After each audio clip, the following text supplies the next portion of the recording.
Hi, I'm Jay French from jfrenchstudios.com, and I'm going to teach you how to draw dragons.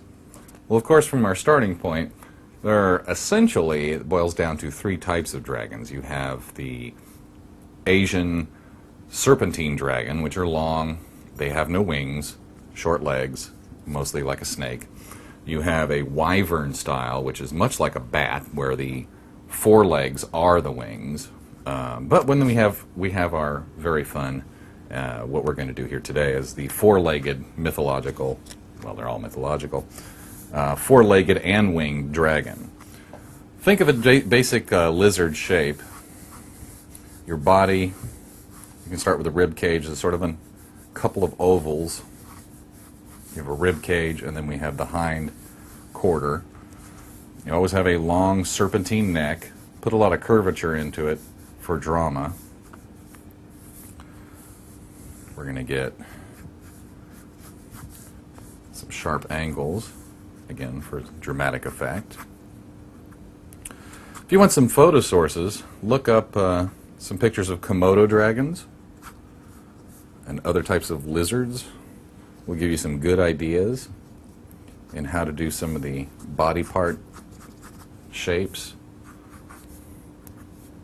such as that just about any four-legged creature has very long front legs, long and straight, whereas there's a lot more joints to the back legs. Toes are usually done very bird-like, as opposed to reptilian.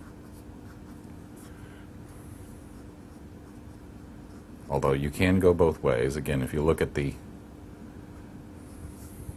claws on a raptor, such as an eagle, and you look at the claws on a Komodo dragon or other large lizard, monitor lizard, or even some dinosaur bones, you'll find the talons very similar.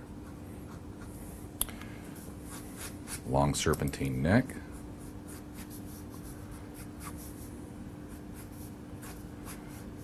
And I've got this one curving around on itself. And of course, we want a long tail. This is also, again, good to look at monitor lizards for references, and dinosaur restructures, or bones. And of course, the really tricky part, the head. This can be done a lot of ways, and however you like. I tend to like the very sleek look to dragons, where they have a very pointed muzzle, a little more serpentine. Probably, again, there's a lot of influence from monitor lizards here, Komodo dragons and the like. I have an affection for doing pupilless eyes on dragons to make them look more mystical. But if you're wanting something that looks a little more like a real animal, then you might want to do snake-like slitted pupils. I tend to give two very big horns, but you can do it as a single big horn or no horns at all. Some extra ones around the jawline give a nice touch. And then a good series of ridges that start maybe at the brow ridge or even at the tip of the nose, go all the way down. This guy's twisting his neck, so they're going to come back around here, get largest across the back, and go all the way down the tail. Again, look at some dinosaur shots for more ideas on this. And then we have our wings. Wings basically follow a bat wings. They have an elbow, and then essentially fingers that all stem from that same spot. Again, this is a good way to get it to look more like a real animal that way.